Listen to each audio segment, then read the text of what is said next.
مما كسبوا على شيء ذلك هو الضلال البعيد.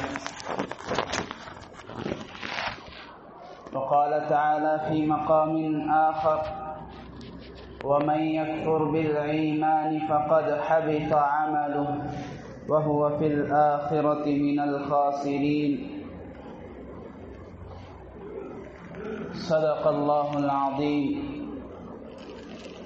وصدق رسوله النبي الكريم، ونحن على ذلك من الشاهدين والشاكرين، والحمد لله رب العالمين. اللهم صل على سيدنا ومولانا محمد في أول كلامنا. اللهم صل على سيدنا ومولانا محمد في أوسط كلامنا. اللهم صل على سيدنا ومولانا محمد في آخر كلامنا. اللهم أيدنا بتأييدك، اللهم أيدنا بتأييدك، اللهم أيدنا بتأييدك يا رب العالمين.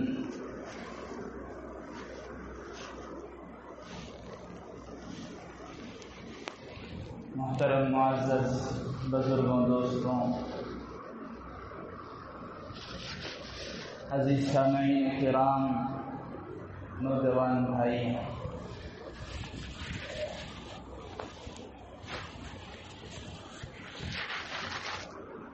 جس دین پر ہم لوگ چلتے ہیں، جس کا اتباع ہم کرتے ہیں، ہم پر فرض اور واجب ہے، جس دین کے ہم متدین ہیں، جس شریعت پر ہمارا ایمان ہے،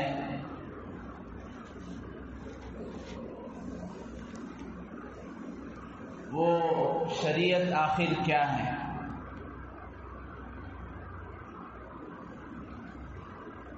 پورا دین اور پوری شریعت آخر کبھی ہم نے اس بارے میں جاننے کی نہ کوشش کی ہے، نہ فکر کی ہے، نہ ہمارے پاس دین کے لیے، دین سیکھنے کے لیے، دین جاننے کے لیے نہ وقت ہے۔ ہر ایک اپنی مصروفیت میں مصروف ہے، لیکن آپ حضرات کے علم میں یہ بات ہونی ضروری ہے کہ پورا دین اور پوری شریعت، اس کو حضرات علماء نے 5 چیزوں میں تقسیم کر دیا۔ 5 چیزیں اگر آدمی جان لیتا ہے، سیکھ لیتا ہے، ان کا پابند ہو جاتا ہے، تو گویا کہ وہ پورے دین پر عمل کرنے والا بھی ہو گیا، پورے دین کو جاننے والا بھی ہو گیا۔ بعض علماء نے اسے اور آسان کر دیا، 5 نہیں ہیں بلکہ صرف 2 ہیں۔ پورے دین اور پوری شریعت، پورے ایمان کا خلاصہ صرف 2۔ وہ 5 چیزیں کیا ہیں؟ نمبر 1 اعتقادات، نمبر 2 اخلاقیات، نمبر 3 معاملات، نمبر 4 معاشرت۔ حضرات علماء نے اسے اور مختصر کر دیا تاکہ یاد رکھنے میں اور بھی آسانی ہو، اور کسی کو اگر دین کو سمجھنا ہے اس کے لیے بھی آسانی ہو۔ کہا صرف پوری شریعت کا خلاصہ اور پوری شریعت کا نچوڑ، پورے قرآن کا، پوری حدیث کا، حضرات صحابہ کی محنتوں کا، ان سب کا نچوڑ اگر بیان کیا جائے، اگر آپ جاننا چاہیں تو صرف اور صرف 2 الفاظ ہیں، 2 چیزیں ہیں۔ نمبر 1 اعتقادات، نمبر 2 اعمال۔ اعتقادات اور اعمال کیا ہیں؟ اعتقادات کہتے ہیں عقیدوں کو، آدمی کے نظریات کو۔ اعمال یہ تو بندے کے، انسان کے جسم سے جو بھی کام سرزد ہوتے ہیں، نماز پڑھتا ہے اس کا تعلق جسم سے ہے، روزہ رکھتا ہے اس کا تعلق جسم سے ہے، حج کرتا ہے اس کا تعلق جسم اور مال سے ہے، تلاوت کرتا ہے اس کا تعلق جسم زبان سے ہے، اچھی بات کرتا ہے اس کا تعلق زبان سے ہے، جسم سے ہے، بری باتوں سے روکتا ہے اس کا تعلق زبان جسم سے ہے۔ تو یہ تو اعمال ہیں۔ لیکن پہلے نمبر پر حضرات علماء نے بیان فرمایا اعتقادات، آدمی کے عقیدے۔ اسی وجہ سے پورے قرآن شریف میں جہاں کہیں بھی اللہ تبارک و تعالیٰ نے یہ کہا کہ نجات قیامت کے دن آخرت میں اگر کسی کو ملے گی، حساب و کتاب کسی کا آسان ہوگا، یا کسی کو جنت میں داخل کریں گے، یا اللہ تعالیٰ نے یہ بیان کیا کہ جنت اور جنتی لوگ کون ہیں، تو ان میں اللہ تبارک و تعالیٰ نے ان مقامات میں، ان جگہوں پر 2 چیزوں کو بیان کیا، آمنوا وعملوا الصالحات، ایمان اور اعمال صالحہ۔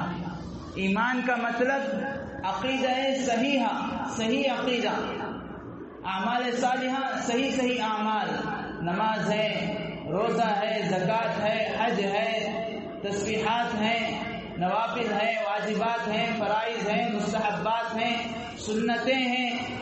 آدمی کا عقیدہ صحیح ہو اور اس کے اعمال سنت و شریعت کے پابند، اس کی زندگی شریعت اور سنت کی پابند ہو، اور اس کا دل وہ صحیح عقیدے رکھنے والا۔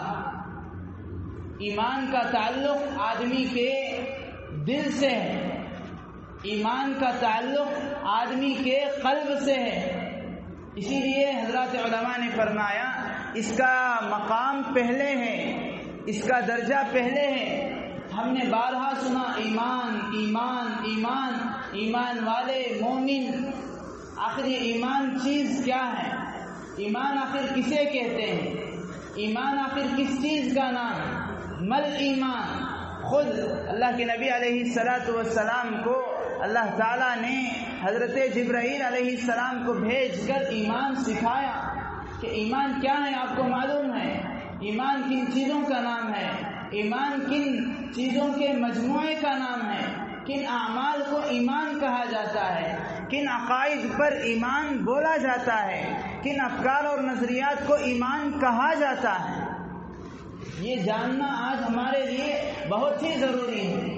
اگر آدمی اپنے عقیدوں کی اصلاح نہیں کرتا، آدمی عقیدہ کیا ہے اس کو نہیں جانتا، اللہ کے نبی علیہ السلام نے فرمایا یأتی علی الناس زمان، ایک زمانہ ایسا آئے گا، ایک وقت ایسا آئے گا میری امت پر، لوگوں پر دین پر ثابت قدم رہنا کالقابض علی الجمر، دین پر، اپنے ایمان پر، اپنے عقیدوں پر باقی رہنا اس طرح مشکل ہو جائے گا گویا کہ وہ ہاتھ میں آگ کے چنگاری کو لے کر چل رہا ہو، پتہ نہیں کب وہ چنگاری شعلہ میں بدل جائے، وہ شعلہ کب اسے جھلس دے، کب اسے جلا کر راکھ اور خاک کر دے، اس کا علم نہیں ہے، اس کی کوئی گارنٹی نہیں ہے۔ اسی لیے آدمی اگر اپنے عقیدوں کو پہچان لیتا ہے کہ مجھے اللہ تعالیٰ کی ذات کے متعلق کیا عقیدے رکھنے چاہیے، رسول اللہ کی ذات کے متعلق کیا عقیدے ہونے چاہیے، آخرت کے متعلق میرا سوچ، میری آئیڈیالوجی کیا ہونی چاہیے، اسلام و شریعت ہمیں کیا سکھاتا ہے، قبر کے متعلق مجھے کیا ماننا ہے، مجھے کیا جاننا ہے، اور حساب و کتاب کے متعلق مجھے کیا علم رکھنا چاہیے، اور قبر کے احوال کے متعلق متعلق مجھے کیا علم رکھنا چاہیے، اور قبر کے بعد اللہ کے سامنے کھڑے ہونا، اور پل صراط ہے، جنت ہے، جہنم ہے، تقدیر ہے، یہ ساری چیزوں کے متعلق میری سوچ کیا ہونی چاہیے، میرا نظریہ کیا ہونا چاہیے، میری آئیڈیالوجی کیا ہونی چاہیے، مجھے اسلام ان چیزوں میں کس چیز کی طرف، کس رخ کی طرف لے جاتا ہے، یہ جاننا ضروری ہے۔ اس کے بغیر آدمی لاکھ عبادتیں کر لے، ان عقائد کو جانے اور سمجھے بغیر، ان اپنے عقیدوں کو صحیح کرے بغیر لاکھ حج کر لے، لاکھ نماز پڑھ لے، لاکھ قرآن پڑھ لے، لاکھ جو ہے وہ تسبیح کر لے، لاکھ صدقہ خیرات زکوٰۃ ادا کرے، وہ سب اللہ تعالیٰ نے فرمایا مثل الذین کفروا بربہم اعمالہم کرماد، ایک راکھ کے معنی ہے۔ جس کا ایمان صحیح نہیں ہوتا، جسے عقائد صحیح نہیں ہوتے، ان لوگوں کے اعمال کی مثال مثل الذین کفروا بربہم اعمالہم، ان لوگوں کے اعمال کی مثال کرماد، راکھ کی طرح ہیں۔ راکھ کو کوئی جماؤ نہیں، راکھ کہیں پر نہیں ٹھہرا کرتی، جیسی ہوا کا رخ جس طرف ہوتا ہے، ہوا جدھر کو جاتی ہے وہ راکھ بھی اس کے ساتھ اڑ کر چلی جائے گی، اسے ثابت قدمی نہیں ہے۔ اسی لیے ہم کہتے ہیں، علماء کہتے ہیں، دین کا درد ہونا کافی نہیں ہے، آدمی کو دین کا درد ہونا کافی نہیں ہے، دین کا علم ہونا بہت ضروری ہے۔ اگر اپنے ایمان کا تحفظ چاہتا ہے، اگر اپنے اسلام کا تحفظ چاہتا ہے، اگر اپنی پہچان کے ساتھ زندگی گزار کر اگر اپنے ایمان پر مرنا چاہتا ہے، اگر اپنی اولاد کو ایمان پر چھوڑ کر جانا چاہتا ہے، اگر اپنے گھروں میں دین کو لانا چاہتا ہے، اگر اپنے گھروں میں دینداری کا ماحول لانا پسند ہے، اگر اپنی مستورات اور عورتوں کو دینداری پر کھڑا کرنا پسند ہے، اگر اپنے آپ کو، اپنی زندگی کو دین پر ڈھالنا پسند ہے، تو دین کا درد کافی نہیں ہے، دین کا علم ضروری ہے۔ دین کا درد کیا ہے، دین کا علم کیا ہے؟ جیسے ایک آدمی، کوئی بھی آسان مثال، آج کل کے ہمارے مسلمان سیاستدان، مسلم لیڈران ہر رفاہی کام کرتے ہیں، الحمدللہ ہر کام کر رہے ہیں، بیواؤں کی مدد، غریبوں کی نصرت، اسکالرشپ کا انتظام، روزگاری کا لوگوں کے لیے انتظام، رفاہی کام، پانی کا انتظام، پینے کے پانی کا انتظام، ہر اعتبار سے جہاں تک ہو سکے یہ سارے کام کر رہے ہیں، اعمال صالحہ رفاہی کام ہیں۔ لیکن اگر ہم کہیں بھئی وہ اس کا عقیدہ صحیح نہیں ہے، اجلا دیکھ کر اچھل پڑتا ہے، پیلا دیکھ کر پھسل پڑتا ہے، مسجد آئے گا ٹوپی پہن کر آئے گا، مسجد آئے گا یہاں پر بھی اللہ کے حضور میں اللہ کے سامنے سجدہ کرے گا، وہاں پر کسی مندر جائے گا، کسی بت خانہ جائے گا، کسی ٹیمپل جائے گا، وہاں پر بھی بٹ لگا کر وہاں پر بھی بت کے سامنے سجدہ کرے گا، جبکہ توحید اسلام کی اساس ہے، بنیاد ہے تو مسلمان۔ اب اگر اسے اس طرح کہیں تو بعض لوگ اپنے آپ کو جو ایجوکیٹڈ کہتے ہیں، اپنے آپ کو دین کا ہمدرد سمجھتے ہیں، دین کا درد والا سمجھتے ہیں، وہ کہتے ہیں کہ آپ نے اس کو غلط کیسے کہا، وہ فلاں کام کرتا ہے، غریبوں کی مدد کرتا ہے، غریبوں کے لیے لڑتا ہے، وغیرہ وغیرہ کرتا ہے، آپ اسے غلط کیسے کہہ سکتے ہیں؟ بزرگان محترم، یہ ساری چیزیں اللہ کے نزدیک بے حیثیت ہیں، کوڑی کے برابر ہیں، جب تک کہ ایمان اور اس کا عقیدہ صحیح نہ ہو۔ اسی لیے میں نے جو آیت پڑھی مثل الذین کفروا بربہم اعمالہم، یہ اعمال سارے کے سارے اس وقت قابل قبول ہیں، یہ ہی نہیں، آدمی کی نماز، آدمی کا روزہ، آدمی کی زکوٰۃ، آدمی کی خیرات، آدمی کے حج، آدمی کی تلاوتیں، اس کی تسبیحات، اس کے معمولات، اس کے تہجد، اس کے صبح شام کے اوراد اور وظائف، یہ ساری چیزیں اس وقت تک اللہ کے یہاں قابل قبول نہیں ہیں جب تک کہ اس کا ایمان صحیح نہ ہو، اس کے عقائد صحیح نہ ہو۔ قرآن پاک میں اللہ تعالیٰ نے اسی طرح کی ایک مضمون کو بیان کیا ہے، ایک واقعہ کفار مکہ اور قریش کا بیان کیا۔ اللہ کے نبی علیہ السلام نے ابو جہل، ابو لہب، عتبہ، شیبہ، جو قریش کے کفار کے بڑے بڑے سردار مانے جاتے تھے، ان کے پاس اللہ کے نبی علیہ السلام پہنچنا ہوتا تھا۔ کئی بار آپ پہنچتے تھے تبلیغ کے لیے، اللہ کے احکامات کو پہنچانے کے لیے، دعوت کے لیے، سمجھانے کے لیے۔ آپ کہتے کلمہ پڑھو، ایمان لاؤ، اپنے عقائد کو صحیح کرو، تب تم جنت میں جا سکو گے، تب تمہارا داخلہ جنت میں ہوگا، تب تم اس جگہ پر جاؤ گے جہاں سے تمہارا آنا ہوا، جہاں سے تمہارے ماں، جہاں سے تمہارے باپ جس گھر سے آئے تھے، اس گھر کو اگر لوٹنا ہے تو اپنے ایمان کو صحیح کرو، کلمہ پڑھو اور عقائد کو صحیح کر کے اسلام میں داخل ہو جاؤ۔ ان لوگوں کو تعجب ہوتا تھا، ارے ہم تو کتنا اچھا کام کر رہے ہیں۔ اس سے پہلے بھی یہ بات آپ حضرات کے علم میں آئی تھی، کعبۃ اللہ کو جو بنایا گیا، کعبۃ اللہ کی جو تعمیر کی گئی، بالکل ایک ایک پیسہ حلال، جبکہ حلال اور حرام کی تمیز نہ کرنے والی جاہل قوم تھی۔ عرب کی جہالت بالکل آج بھی مشہور ہے، ضرب المثل ہے۔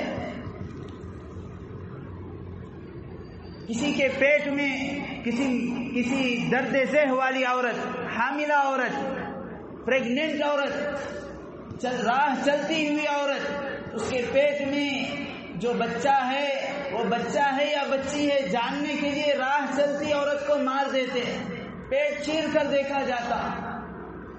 نہ بکری میں فرق، نہ خنزیر میں فرق، نہ سود میں فرق، نہ تجارت میں فرق۔ ایسی قوم جب کعبۃ اللہ کے بنانے کا وقت آیا، ابو جہل، ابو لہب، بڑے بڑے سردار بیٹھ کر مل کر مشورہ کیے، ہمیں اللہ کا گھر بنانا ہے، اس کے لیے ہم اپنی ہر طرح کی آمدنی کو استعمال نہیں کریں گے، ہم اپنا وہ سرپا، وہ پیسہ لگائیں گے جو بالکل پاک ہے، حلال تجارتوں سے ہم نے کمایا ہے، حلال طریقوں سے جو ہمارے پاس آیا ہے۔ اسی وجہ سے علماء نے لکھا ہے، آج ہم کعبۃ اللہ کو دیکھتے ہیں تو اس کا ایک دروازہ ہے، کعبۃ اللہ کے گرد ایک حصہ بنا ہوا ہے، یہ بھی کعبۃ اللہ کا ایک حصہ تھا۔ جس طرح حضرت ابراہیم علیہ السلام نے کعبۃ اللہ کی تعمیر کی تھی، جسے حتیم کہا جاتا ہے، یہ کعبۃ اللہ کے اندر داخل تھا۔ حضرت ابراہیم علیہ السلام نے تعمیر کی تھی، کعبۃ اللہ کے 2 دروازے تھے۔ جب قریش نے اور مکے والوں نے جب تعمیر کی کعبۃ اللہ کو، ایک دروازہ بنایا۔ اس کے کئی سارے وجوہات علماء نے بیان کیے، ان میں ایک وجہ یہ بھی لکھی ہے کہ چونکہ انہوں نے چندہ کیا، اپنا وہ پیسہ جمع کیا جو پاک ہے، جو ظلم سے نہیں چھینا گیا، جس میں حرام کا ایک لقمہ، حرام کا ایک دانہ، حرام کا ایک سکہ، ایک چاندی نہ ہو، ایک دینار نہ ہو، ایک درہم نہ ہو۔ ایسے پیسوں کو جمع کر کے جب کام شروع کیا تو کام شروع ہونے کے بعد انہیں احساس ہوا کہ ہمارے پاس تو بجٹ کم ہے، ہمارے پاس تو کعبۃ اللہ کی تعمیر کے لیے اتنا پیسہ صرفہ نہیں ہے کہ ہم اس کے لیے ایک اور دروازہ بنا سکیں، ہمارے پاس تو اتنا پیسہ، پاک پیسہ نہیں ہے کہ ہم حتیم کو کعبۃ اللہ کے اندر شامل کر سکیں۔ اس وجہ سے اس کو یوں ہی چھوڑ دیا اور کعبۃ اللہ کا ایک دروازہ بنایا گیا۔ اتنا بڑا کام کیے ہیں، جس گھر کے پاس، جس گھر کو دیکھنے کے لیے ساری دنیا سے لوگ آتے ہیں، اتنے بڑے گھر کی تعمیر کا کام قریش نے کیا، جبکہ ابھی انہوں نے ایمان نہیں لایا، ابھی وہ اسلام میں داخل نہیں ہوئے، ابھی وہ کافر ہیں، کفر کی حالت میں ہیں۔ وہ آ کر اللہ کے نبی سے تعجب سے کہنے لگے، اے محمد، تم کہتے ہو کہ ہم کلمہ پڑھیں گے تب جنت میں داخل ہوں گے، ہم کلمہ پڑھیں گے، ہم اسلام میں تب داخل ہوں گے اور اس کے بعد جنت میں داخل ہوں گے جبکہ ہم نے کعبۃ اللہ کی تعمیر کی اپنے حلال مال سے۔ اتنا ہی نہیں، جب کوئی حاجی حج عمرے کے لیے آتا ہے ہم نے ان کے لیے پانی کا نظم کر دیا، جگہ جگہ پانی کی نلکی لگا دی، جگہ جگہ پانی کا ایک نظام جاری کیا۔ اتنا ہی نہیں، باہر سے آنے والے مہمانوں کے لیے جس طرح آج ہوٹلوں کا نظم ہے اس وقت مہمان خانوں کا نظم کیا۔ کفار نے، قریش نے اللہ کے نبی سے آ کر کہا، اللہ تعالیٰ نے آیت نازل فرما دی، اے مکے کے لوگوں، اے قریش، اجعلتم سقایۃ الحاج و عمارۃ المسجد الحرام کمن آمن باللہ والیوم الآخر۔ اے قریش، کیا تم یہ سمجھتے ہو کہ تم نے کعبۃ اللہ کی تعمیر کر دی جنت میں داخل ہو جاؤ گے؟ تم نے حاجیوں کے پانی پلانے کا نظم کر دیا جنت میں داخل ہوگے؟ تم نے حاجیوں کے لیے مہمان خانے بنائے جنت میں داخل ہوگے؟ یہ تمہارا خوش فہمی ہے، یہ تمہاری محض وہم ہے، خیالات ہے، یہ تمہارا خیالی پلاؤ ہے، اس کے سوا کچھ نہیں ہے۔ جنت میں داخلے کے لیے ایمان اور عقیدے کا صحیح ہونا ضروری ہے۔ ایک اور واقعہ آپ نے بارہا سنا ہوگا، پچھلی قوم میں ایک عورت تھی، پچھلی امتوں میں بدکار تھی، فاحشہ تھی، زانیہ تھی، حدیث میں ہے یہ قصہ، لیکن اس نے اپنے نبی پر ایمان لایا تھا، اپنے وقت کے نبی پر ایمان لا کر ان کا کلمہ پڑھ کر اسلام میں داخل ہو چکی تھی، اس کا عقیدہ صحیح تھا، اللہ ایک ہے اور یہ آئے ہوئے رسول جو بھی ان کے عقائد تھے اس نبی کے، ان عقائد کو بھرپور مانتی تھی، دل و جان سے تسلیم کرتی تھی، لیکن اعمال کی کچی تھی، اعمال میں بہت پیچھے، بدنام زمانہ تھی۔ ایک بار راہ چلتے ہوئے اس نے دیکھا کتیا کی بچہ یہ پانی کے لیے ترس رہا ہے، تڑپ رہا ہے، اس نے اس کو پانی پلا دی۔ اللہ کے نبی علیہ الصلوۃ والسلام نے ارشاد فرمایا اس کے اس عمل پر اللہ کے یہاں مغفرت ہو گئی۔ کئی لوگ جانتے ہیں، مشہور بھی ہے۔ اب یہ آیت کا مضمون قریش اور کفار جن کو یہ تعجب ہوتا تھا کہ ہم نے کعبۃ اللہ کی تعمیر کی، ہم نے پانی کا نظم کیا حاجیوں کے لیے، ہم نے آنے والوں کے لیے مہمان خانہ بنائے، پھر بھی ہم جنت میں نہیں جائیں گے، اور ادھر یہ بدکار عورت صرف ایمان اور عقیدے کی پابند، اعمال کی بالکل کچی، بلکہ بدنام زمانہ تھی، اس کی مغفرت ہو گئی۔ حضرات علماء نے اس آیت کے واقعے کو، اس حدیث کے واقعے کو سامنے رکھ کر یہ بیان کیا، اگر اللہ تبارک و تعالی کے یہاں جو قابل قبول ہے، جس کی قدر ہے، جس کی قیمت ہے، جس کی قبولیت ہے، وہ ہے ایمان اور عقائد کی۔ اسی وجہ سے اگر کوئی ایمان والا، صحیح عقیدے والا اگر اپنے محلے کی مسجد کے لیے یہ اینٹ کے بقدر تعاون کر دے، اپنے محلے کی مسجد کے امام کی توہین نہ کرے، اپنے محلے کی مسجد کے امام کی تعظیم کرے، اس کے خادموں کا حق ادا کرے اور اعمال کا کچا ہو، پھر بھی اللہ کے یہاں اس کی مغفرت ہو جائے گی۔ اس کے برعکس اس کے عقیدے صحیح نہیں ہیں، نہ اللہ کی ذات کے متعلق، نہ رسول اللہ کے متعلق، وہ جا کر کعبۃ اللہ کی مسجد حرام مکہ، کعبۃ اللہ کی تعمیر میں اپنا حصہ ڈال دے، لیکن عقائد کا کچا ہے، ایمان کا کچا ہے، اللہ کے یہاں اس کی مغفرت کی کوئی گارنٹی نہیں، بلکہ اللہ نے صاف بیان کیا وَمَن يَكْفُرْ بِالْإِيمَانِ فَقَدْ حَبِطَ عَمَلُهُ، جس کا ایمان کچا ہوتا ہے، جو عقائد کا کچا ہے، عقائد کا پھسا ہے، اس کے ایمان میں کوئی جماؤ نہیں ہے، کوئی ٹہراؤ نہیں ہے، نہ توحید کا پکا ہے، نہ رسالت کا پکا ہے، نہ آپ کی ختم نبوت کو مانتا ہے، اور آپ کی ختم نبوت پر کوئی اینچ اور کوئی آنچ اٹھتی ہے تو اسے اس کی پیشانی پر، اس کے چہرے پر کچھ حرکت بھی نہیں ہوتی، کچھ اس کی پیشانیوں پر جھلڈیوں کے آثار تک محسوس نہیں ہوتے، بلکہ یہ کہتا ہے کہ اگر اس کے سامنے بات آئی کہ فلاں بھونکنے والے نے، فلاں بدذات نے رسول اللہ کی ذات پر، رسول اللہ کے شان میں گستاخی کی ہے، تو وہ کہتا ہے اس سے کیا ہو جائے گا، ارے اس سے کیا فرق پڑے گا، جبکہ ایمان والے کی یہ پہچان ہوتی ہے. ایمان والے کیا ایمان اس وقت تک مکمل نہیں ہوتا.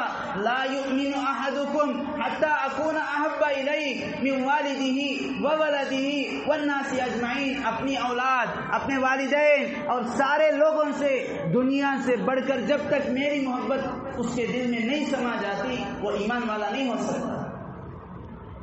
ارے کم از کم اس کا تو احساس ہو کہ ہمارے زندہ رہتے ہوئے اللہ کے نبی علیہ السلام کو ہم مانتے ہیں. ایک بدبخت، ایک نالائق، ایک قسمت کا مارا آپ کی شان میں گستاخی کرتا ہے. یہ ہماری بدعمالیوں کا نتیجہ ہے، یہ ہماری سنتوں کو چھوڑنے کی وجہ سے ہے، یہ ہمارے احادیث اور دین شریعت سنت کو پسے پش ڈالنے کی وجہ سے ہے. الغرض میں یہ عرض کر رہا تھا، علماء نے فرمایا اگر کوئی ایمان اور عقیدے کا پکا ہے وہ اپنے محلے کی مسجد کے لیے ایک اینٹ کا بھی تعاون کر دے، دیگر اعمال میں کچا ہے، اللہ کے یہاں اس کی مغفرت اور جنت میں داخلے کی گارنٹی ہے. اور اگر کوئی ایمان اور اپنے عقیدے کا کچا، بالکل اعمال بالکل پابند ہے، تو کعبۃ اللہ جا کر بھی تعاون کرے، اللہ کے یہاں اس کی مغفرت اور جنت میں داخلے کی کوئی گارنٹی نہیں. دوسری بات، اگر کوئی شخص اپنے محلے میں کوئی چھوٹا سا کام کرے، جیسا کہ اس حدیث میں عورت نے کیا تھا، کتے کو پانی پلایا تھا، ایمان اور عقیدے کی پابند پکی تھی، ایمان اور عقیدہ اس کے دل میں پیوست ہو چکا تھا، گھر کر چکا تھا، اگرچہ کہ دوسرے اعمال کے اعتبار سے بدنام زمانہ تھی، لیکن ایمان اور عقیدہ پکا ہے، پھر بھی اللہ تعالیٰ نے اس کی مغفرت کر دی. بزرگوں، دوستوں، یہ عقیدہ چیز اللہ کے یہاں ایسی مضبوط چیز ہے، اتنی اہم چیز ہے کہ اس کے ہونے کے ساتھ ساتھ آدمی کے چھوٹے عمل پر بھی اس کی مغفرت ہو جاتی ہے. اگر یہ عقیدہ نہیں ہے، بڑا بڑا عمل اللہ کے یہاں بالکل کوڑیوں کے برابر، بے حیثیت. اسی لیے ہم جو ایمانیات کہتے ہیں، ایمان مفصل، آمنت باللہ وملائکتہ وکتبہ ورسلہ والقدر خیرہ وشرہ من اللہ تعالی والبعث بعد الموت. ہم بچوں کو بھی اس کو رٹاتے ہیں، یاد دلاتے ہیں، کئی سارے لوگوں کو بھی یاد ہے. اس میں کیا سکھایا گیا ہے؟ اسی ایمان اور عقیدوں پر اللہ تبارک و تعالی نے اللہ کے نبی علیہ السلام کے ذریعے سے تجدید کروائی، اسی عقیدے کی تصحیح کروائی کہ اپنے عقیدوں کو صحیح کرو. میں اللہ کو مانتا ہوں، میں اللہ کے وجود کو مانتا ہوں، میں ایک اللہ کے ہونے کو مانتا ہوں، اللہ موجود بھی ہے اور اللہ صرف ایک ہی ہے. لو کان فیہما آلہۃ الا اللہ لفسدتا. اسی لیے حضرت امام اعظم ابو حنیفہ، سرتاج المحدثین، سراج الامہ، فخر الفقہاء جسے کہتے ہیں حضرت امام اعظم ابو حنیفہ نعمان ابن ثابت، جس کے ماننے والے ہم، جن کی اتباع کرنے والے ہم، جن کے مسائل پر عمل کرنے والے ہم. حضرت کے پاس، حضرت کے زمانے میں ایک فتنہ تھا، دہریہ فتنہ. دہریہ کہتے ہیں ایسے لوگ جو بالکل خدا کا انکار کرتے ہیں، کہتے ہیں سورج خود نکلتا ہے خود ڈوبتا ہے، چاند خود نکلتا ہے خود ڈوبتا ہے، پہاڑ خود بخود بن گئے، زمین خود بخود بن گئی، آسمان خود بخود بچھ گیا، کائنات کا ہر نظام، ذرے سے چھوٹے سے بڑا ہر کام خود بخود ہوتا ہے. ایک مرتبہ حضرت امام اعظم ابو حنیفہ نعمان ابن ثابت رحمۃ اللہ علیہ کے پاس وہ لوگ آئے اور کہا حضرت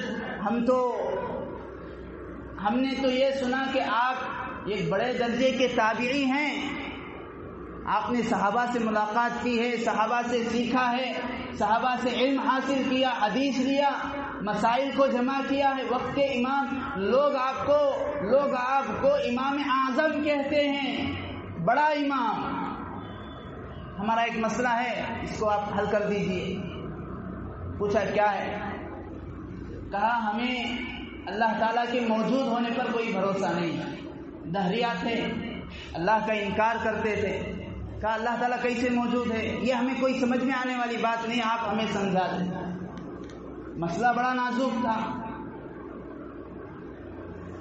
حضرت نے کہا ابھی میں ایک مسئلے کو لے کر بہت پریشان ہوں۔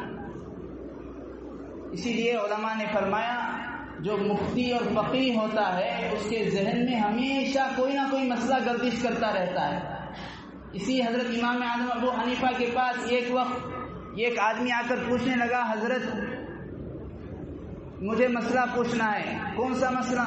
لوگوں کو کیا ہے جو ذہن میں آ گیا وہ مسئلہ ہے، یہ نہیں سوچا جاتا، یہ نہیں سوچتے ہم کہ ہمارے مسئلے کا تعلق کسی عمل سے ہے یا عقیدے سے ہے۔ علماء نے فرمایا ایسے مسائل معلوم کرو، ایسے مسئلے پوچھو علماء سے جس کا تعلق تمہارے دل سے ہے، عقیدے سے ہے، جس کا جاننا ضروری ہے، قبر کے متعلق، حشر کے متعلق، جنت کے متعلق، دوزخ کے متعلق، فرشتوں کے متعلق، پلصراط کے متعلق، ان چیزوں کے بارے میں کوئی مسئلہ ہے پوچھو، یا وہ مسئلہ نماز کے متعلق ہو، روزے سے متعلق ہو، زکوٰۃ سے متعلق ہو، ایسے مسائل پوچھو۔ اس سے یا تو تمہارے عمل میں اضافہ ہوگا یا تمہارا عقیدہ بنے گا۔ وہ آدمی آ کر پوچھنے لگا حضرت مجھے سوال یہ ہے کہ جو پاخانہ ہوتا ہے وہ میٹھا ہوتا ہے یا پھیکا ہوتا ہے؟ غلاظت میٹھی چیز ہے یا پھیکی چیز ہے؟ وہ بھی بالکل رات کے وقت آ کر دروازے پر کھٹکھٹا رہا ہے اور حضرت ایک مسئلہ درکار ہے، پوچھنا ہے، کیا ہے؟ غلاظت پھیکی یا میٹھی چیز؟ اب یہ اس کا جواب تو کسی کتاب میں ہمیں نہیں پڑھائی جاتی۔ ارے اس سے کیا مسئلہ متعلق ہے؟ نہ ہمارے عمل کا مسئلہ ہے نہ ہمارے عقیدے کا ہے۔ حضرت نے اسے بٹھایا، چونکہ حضرات صحابہ کے صحبت یافتہ تھے، یوں ہی لوگ انہیں امام اعظم نہیں کہا تھا لوگوں نے۔ حضرت نے سوچا اور کہا وہ میٹھی چیز ہے۔ اب بدبخت نالائق کہنے لگا حضرت کیا کبھی آپ نے چکھا ہے؟ چونکہ آپ کی بے عزتی کرنا مقصود تھا، آپ کی شان میں گستاخی مقصود تھی۔ لوگ اس طرح ہوتے ہیں جو مینڈک کے مانند ہوتے ہیں، ہمیشہ کسی کی ٹانگ کھینچنے کا کام کرتے ہیں۔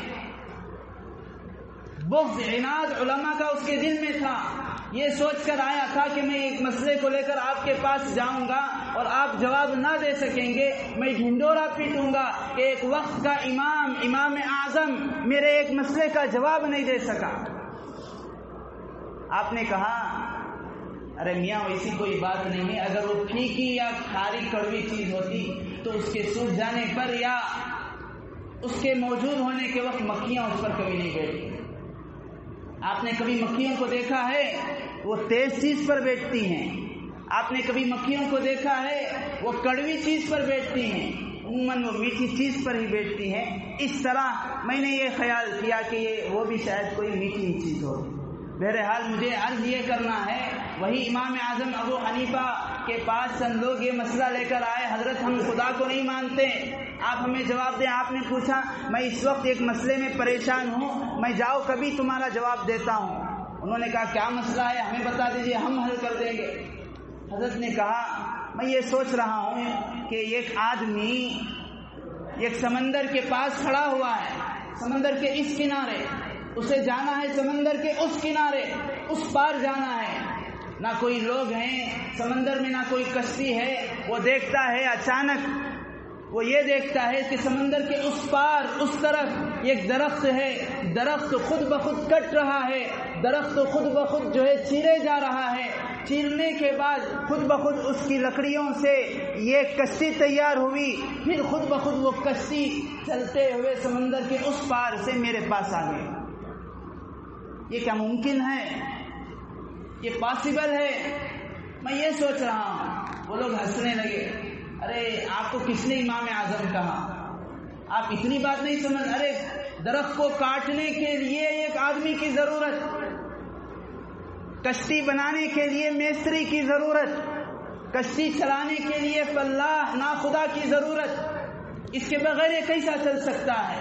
آپ نے فرمایا وہی تو تمہارا جواب ہے، جب یہ درخت خود بخود نہیں کٹ سکتا، ایک درخت کی لکڑیوں سے خود بخود کشتی نہیں بن سکتی، ایک درخت کی لکڑیاں جڑ کر جب کشتی نہیں بن سکتی، اس کو چلانے کے لیے ایک آدمی کی ضرورت، خود بخود نہیں چلتی، تو اتنا بڑا کائنات کا نظام، آسمان، زمین، دریا، سورج کا نکلنا، چاند کا نکلنا، سورج کا ڈوبنا، بارش کا برسنا، روزی کا نکلنا، سبزے کا نکلنا، ترکاری کا نکلنا زمین سے، یہ سارا نظام بغیر چلانے والے کے کیسے چل سکتا ہے؟ 11 سے 15 افراد کی جماعت تھی، سارے کے سارے اسی وقت حضرت امام اعظم ابو حنیفہ نعمان ابن ثابت کے ہاتھ پر آپ سارے لوگوں نے توبہ کی اور اسلام میں داخل ہو گئے۔ بزرگان محترم، مجھے عرض کرنا یہ ہے عقیدہ، عقائد کی محنت، عقائد کا سیکھنا، عقائد کا سکھانا روز اول سے صحابہ کے دور سے چلا آ رہا ہے۔ جیسے ہم اعمال کو پابند کرنے کے لیے، اعمال کے پکے ہونے کے لیے ہم جماعت میں جاتے ہیں، جماعت میں لوگوں کو بھیجتے ہیں، تشکیل کرتے ہیں کہ جائے نماز سیکھ کر آئے، نماز کا پابند بنے، قرآن سیکھ کر آئے، نماز کے طریقے کو سیکھ کر آئے۔ اسی طرح عقائد کا جاننا، اس کے لیے حضرات علماء کے پاس جانا ہمارے لیے بہت ہی ضروری ہے۔ اگر کسی آدمی کا عقیدہ پکا نہیں رہا، صحیح نہیں رہا، تو اللہ کے یہاں کل اس کی کوئی بھی عمل کی کوئی وقعت نہیں ہے۔ اسی لیے عقیدہ کہتے ہیں ما عقد علیہ القلب والضمیر، جس چیز پر آدمی کا دل اور ضمیر بالکل بن جائے۔ عربی میں کہتے ہیں گانٹھ کو عقدہ، کوئی چیز جسے بالکل مضبوط باندھ دیا جائے، اسی لفظ سے بنا ہے عقیدہ، کہ ایسی چیز ما تدین بہ الرجل، آدمی جس چیز کو مان لیتا ہے کہ یہ میرا دین ہے، توحید کے بارے میں، اللہ کے ایک ہونے کے بارے میں اور موجود ہونے کے بارے میں، فرشتوں کے بارے میں کہ اللہ کی مخلوق ہے، نورانی مخلوق، نہ کھاتی ہے نہ پیتی ہے، کتابوں کے بارے میں کہ قرآن سے پہلے تورات بھی تھی، انجیل بھی تھی، زبور بھی تھی اور صحیفے بھی تھے، اور اسی طرح صراط کے بارے میں کہ ایک ایسا راستہ بال سے زیادہ باریک، اور اس پر اللہ تعالیٰ جسے چاہے پار کریں گے، ہر ایک کو گزرنا ضروری ہے، یہاں تک کہ نبی اور نبی کی بیٹی کو بھی گزرنا پڑے گا۔ تقدیر کے بارے میں جو کچھ ہونا ہے، جو کچھ ہوا ہے، جو کچھ ہوگا، یہ ساری چیزیں اللہ کے یہاں پہلے سے لکھی جا چکی ہیں۔ اللہ تعالیٰ نے قلم کو حکم دیا اکتب، لکھ۔ قلم نے پوچھا اے باری تعالیٰ کیا لکھوں؟ اللہ نے فرمایا جو اب سے قیامت تک ہونا ہے سب کچھ لکھا جا چکا۔ تقدیر، موت کو جاننا، موت کے بعد قبر کے احوال کو جاننا، یہ سارے عقائد ہیں۔ ان ساری چیزوں پر جو ہمارا ایمان ہے، یہی تو عقائد کہلاتے ہیں، انہی کو ہم عقیدے کہتے ہیں۔ ان کا صحیح ہونا تبھی اللہ کے یہاں اس کی اعمال کی قدر و قیمت۔ ایک آخر مثال کہہ کر میں اپنی بات کو ختم کرتا ہوں۔ بعض لوگوں کو تکلیف بھی شاید ہوتی ہے، عموماً جمعہ کے موقعوں پر تاخیر ہو جاتی ہے نماز میں۔ بزرگان محترم، ہم ہفتے میں ایک دن اگر دین کو، شریعت کو سیکھنے کے لیے 5-10 منٹ آگے پیچھے تاخیر ہو گئی، اس کو برداشت نہیں کر سکتے۔ آخر ہم کب دین سیکھیں گے؟ مستقل ہمارے پاس ہم نے اتنا اپنے وقت کو فارغ نہیں کیا کہ ہم روزانہ 1-8 گھنٹہ آ کر دین کو سیکھیں، قرآن کو سیکھیں، عقائد کو سیکھیں، مسائل کو پوچھیں۔ اور بعض ایسے اللہ کے نیک مخلص بندے ہوتے ہیں جو یہ گزارش کرتے ہیں کہ آپ کی بات کے آخر میں ہم یہ چاہتے ہیں، ہر جمعہ جیسے آپ فضائل کی بات کرتے ہیں، کوئی نہ کوئی عنوان ہوتا ہے، 1-2 مسئلے بھی بولے جائیں، طہارت کے متعلق، وضو کے متعلق، غسل کے متعلق، جنابت کے متعلق۔ بعض احباب نے یہ بھی مسئلہ پوچھا کہ آپ بیان کرو ہم بستری کے آداب کیا ہیں، اس کا سنت طریقہ کیا ہے، ہم آپ کی بات کو سنیں۔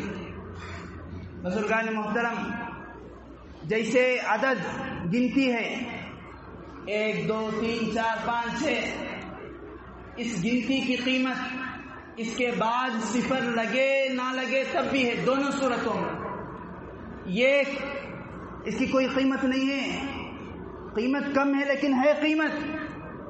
ایسا نہیں کہ اس کے بازو ایک صفر 0 ایڈ ہوگا 10 بنے گا، اس کی قیمت بڑھتی ہے۔ اس کی قیمت تو بن گئی کب؟ جب وہ 1 ہوا۔ 2 قیمت اس کی بن گئی، بڑھے گی کب؟ 1 صفر لگانے سے۔ بڑھے گی کب؟ 1 اور صفر لگانے سے۔ بڑھے گی کب؟ ایک اور تیسرا صفر لگانے سے۔ اسی طرح علماء نے فرمایا آدمی کے عقیدے اور عمل کی مثال ہے، آدمی کا عقیدہ اس کی مثال عدد کی ہے، گنتی کی ہے، اللہ کے یہاں اس کی قیمت ہے، اور آدمی کے عمل کی مثال صفر کی ہے، خالی صفر آئے گا، جتنے چاہے آپ 1 صفر 2 صفر 3 صفر 4 صفر 1 0 2 3 4 لگا لو، دنیا والوں کے پاس اس کی کوئی قیمت نہیں جب تک کہ اس سے پہلے عدد نہ لگے۔ ایک عدد لگاؤ، اس کے بعد آپ 10 صفر لگاؤ، اس کی قیمت ہے۔ اسی طرح علماء نے فرمایا آپ 10 اعمال کر لو، عقیدہ ایک بھی صحیح ہے، اللہ تبارک و تعالی آپ کی مغفرت کر دے گا، جنت میں داخلہ دے گا۔ اگر عقیدہ کسی کا صحیح نہیں ہے، عقیدہ اللہ کی ذات، رسول اللہ کی ذات کے متعلق پکا نہیں ہے، تو اس کی مثال چاہے جتنے بھی اعمال کر لے صفر کے متعلق، صفر کے برابر، کہ خالی اس کے پاس صفر ہیں، خالی اس کے اعمال راکھ کے مانند ہے، ہوا جدھر کو چاہتی ہے لے کر چلی جائے گی، اور اس کے اعمال اللہ کے یہاں قابل قبول نہیں ہوں گے۔ ایک ایسا عنوان ہے، ایک مضمون، نیا مضمون ہے، ہمیں اس کا جاننا، سیکھنا۔ یہ تو اجمالی طور پر کہا گیا عقائد کی اہمیت اسلام میں کیا ہے، عقیدہ کسے کہتے ہیں، جیسے اللہ کی ذات کے متعلق بعض عقائد ہیں، رسول اللہ کے متعلق بعض عقائد ہیں، دیگر انبیاء کے متعلق ہمارے عقیدے ہیں، ساری کتابوں کے متعلق ہمارے عقیدے ہیں، قبر اور حشر کے متعلق ہمارے عقیدے ہیں، حساب و کتاب کے متعلق ہمارے عقیدے ہیں، فرشتوں کے متعلق ہمارے عقیدے ہیں، کل صراط، جنت و جہنم کے متعلق عقیدے ہیں۔ ان ساری چیزوں کا جاننا، ان کے بارے میں علم رکھنا، صرف یہ ایک چیز بھی اللہ کے یہاں قابل قبول ہو گئی تو اللہ کو اعمال کی ضرورت نہیں ہے، لیکن ہم اعمال کے بھی پابند ہیں، اور اس سے پہلے نمبر پر، پہلے درجے پر اور فرسٹ نمبر پر ہمیں اپنے عقائد اور اپنے ایمان کو صحیح کرنے اور مضبوط کرنے کی ضرورت ہے۔ اس سے دنیاوی فائدہ بھی یہ ہوگا کہ جتنے بھی فتنے اٹھیں، چاہے الگ الگ قسم کے نئے نئے فتنے، یہ ہمارے ایمان کو کھوکھلا نہیں کر سکتے۔